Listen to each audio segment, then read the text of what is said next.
నేను ఆల్రెడీ ఇది స్టార్ట్ అయినప్పుడు చెప్పాను సార్. ఎక్కడన్నా ఒకవేళ ప్రతీకార దాడులు అనేవి అవి రాజకీయ ప్రతీకార దాడులు కాదండి. మనం ప్రతిరోజు పేపర్లో చూస్తూ ఉంటాం, ఒక క్రైమ్ వార్తలు పడతానే ఉంటాయి. ఎక్కడో ఎవరికో సరిహద్దు తగాదా వచ్చింది, ఎవరికో ఏదో సొంత లావాదేవీలు ఉన్నాయి. ఇలా జరిగిన ప్రతిదాన్ని కూడా వీళ్ళు పార్టీకి అంటగట్టి, తద్వారా ఇది మేము తెలుగుదేశం పార్టీ ప్రతీకార దాడులు తెగబడుతుంది 31 మంది. ఈ గవర్నమెంట్ వచ్చిన తర్వాత 8 మంది చనిపోయారు తెలుగుదేశం కార్యకర్తలు. అది పక్కాగా వైసీపీ కార్యకర్తల చేతిలో హత్య గావించబడ్డారు. దాన్ని తప్పుదోవ పట్టించడం కోసం, లేదా ఇప్పుడు రీసెంట్గా విజయసాయిరెడ్డి గర్భాధానం కార్యక్రమం ఒకటి జరుగుతుంది. ఆ గర్భాధానం అనే దాన్ని వాళ్ళ టాపిక్ డైవర్ట్ చేయడం కోసం ఇలాంటి తప్పుడు ప్రచారాలు చేస్తున్నారు సార్.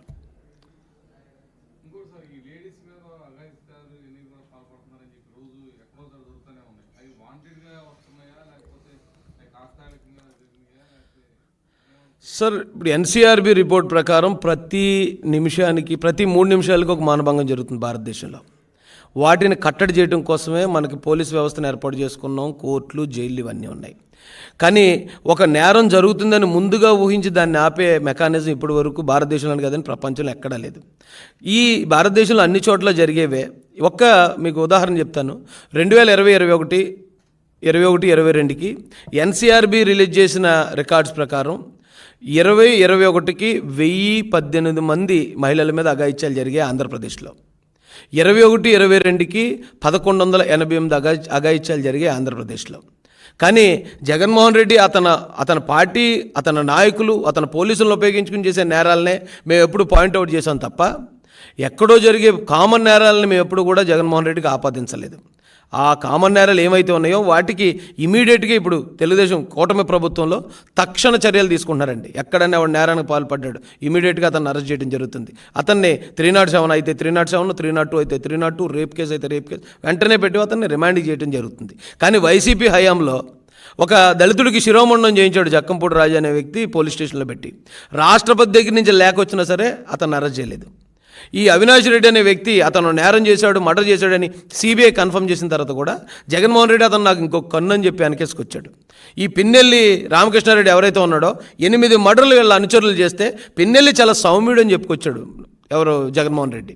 కానీ చంద్రబాబు నాయుడు గారు అలా కాదండి. ఆయనకి సొంతోళ్ళు, బయటోళ్ళు, పగోళ్ళు అనేది ఏమి ఉండదు. చట్టపరంగా ఎవరైనా నేరం చేస్తే చట్టపరంగా వారిని శిక్షించదు. ప్రభుత్వం చేయాల్సిన పని ప్రభుత్వం తూచా తప్పకుండా చేసుకెళ్తుందండి. అయినా కూడా ఆ జరిగిన ప్రతిదానికి ఎక్కడో ఇప్పుడు 3 మైనర్లు కలిసి ఒక మైనర్ బాలికను రేప్ చేశారన్నారు. దానికి తెలుగుదేశం పార్టీకి ఏంటి సార్ సంబంధం? దానికి కూటమి ప్రభుత్వంకి ఏంటి సంబంధం? ఆ కుర్రోళ్ళని అడిగితే వాళ్ళు ఏమన్నారట, ఇంటర్నెట్లో మేము వీడియోలు చూసి మేము అది చేయడం జరిగిందట. పిల్లల దగ్గర ఇంటర్నెట్ అంత ఈజీగా ఎలా దొరుకుతుందండి? మన పిల్లలకు మనం ఏం సెల్ ఫోన్ ఇవ్వం.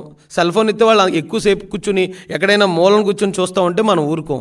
వాళ్ళ దగ్గర జగన్మోహన్ రెడ్డి కేవలం కమిషన్ల కోసం కక్కుతుపడిచిన ట్యాబ్లు ఉన్నాయి. ఆ కమిషన్ల కోసం కక్కుతుపడిచిన ట్యాబ్లో వాళ్ళు సాఫ్ట్వేర్ మార్చి దానిలో చెడ్డ వీడియోలు చూడడం.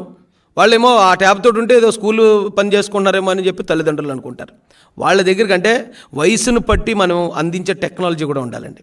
వయసుని మీరిచ్చే టెక్నాలజీ మనం విదేశాల్లో లాగా, వెస్ట్రన్ కంట్రీస్లో లాగా మనం చిన్నప్పటి నుంచి పిల్లలకి హై స్కూల్ దగ్గర నుంచి మనం సెక్స్ నాలెడ్జ్ ఇవ్వం.